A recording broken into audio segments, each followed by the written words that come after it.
mon billet. Nous allons donc parler aujourd'hui de la politique du dénigrement systématique et instrumentalisé. L'affirmation de Johnny Pacheco selon laquelle il recevait 1 million de francs CFA par mois du RHDP pour insulter M. Tidiam Thiam est à la fois révélatrice et préoccupante. Voici, chers amis, une petite analyse que je peux certainement faire dans mon billet. On peut parler donc d'une politique de dénigrement instrumentalisé.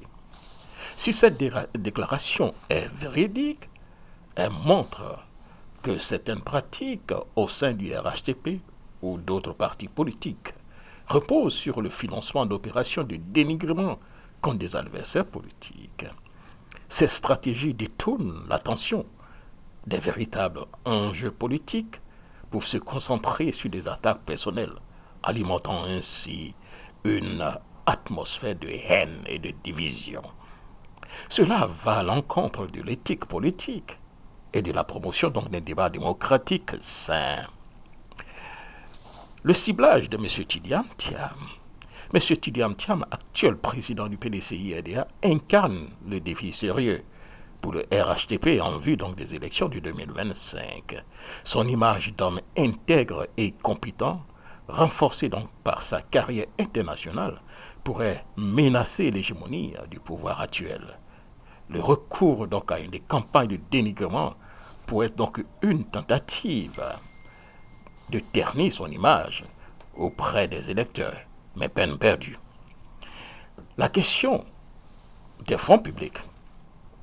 Il est donc légitime de se demander si donc ces sommes, comme 1 million de francs CFA évoquées et imaginées, s'il y a au moins 100 personnes qu'on finance chaque mois pour s'attaquer à M. Thiam, cela nous amène pratiquement près de 100 millions et plus.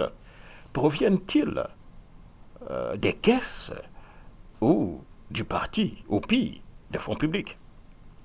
Si des ressources publiques sont détournées pour financer donc des campagnes de déstabilisation politique, cela constitue donc une faute grave, engageant donc, si vous voulez, la responsabilité des dirigeants concernés. Ça devient donc une politique, cher ami, façon.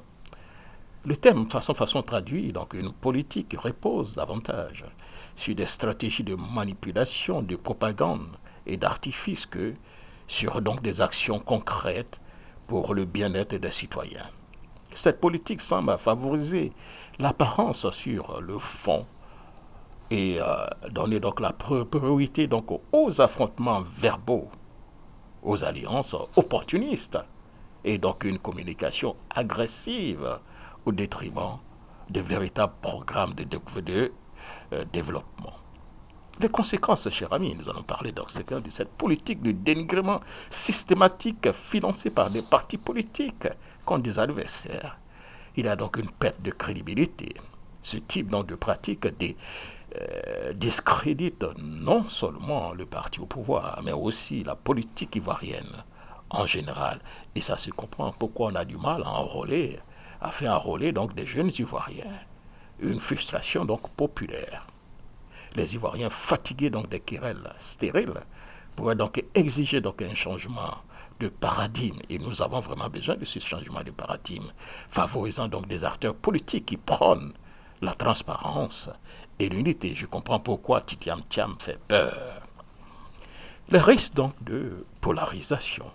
Ce type de stratégie accentue donc, j'allais dire, la fracture sociale et politique, rendant encore plus difficile donc le dialogue entre différentes forces politiques.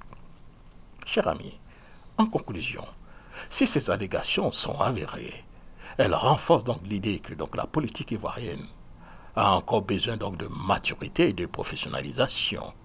L'électorat doit être vigilant face à des pratiques et exiger donc une politique basée donc sur des idées et des programmes concrets plutôt que sur donc des insultes et des manœuvres subversives.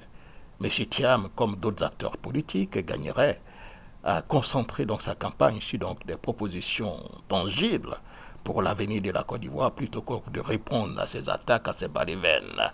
Et laisser donc ces attaques à ces balivernes à Jacques Roger pour répondre du tic au tac, du tac au tac. C'était donc mon billet, Jacques Roger. Et dire que nous ne sommes pas encore en 2025. Ah, abonnement à partir donc de janvier. Merci beaucoup et au revoir.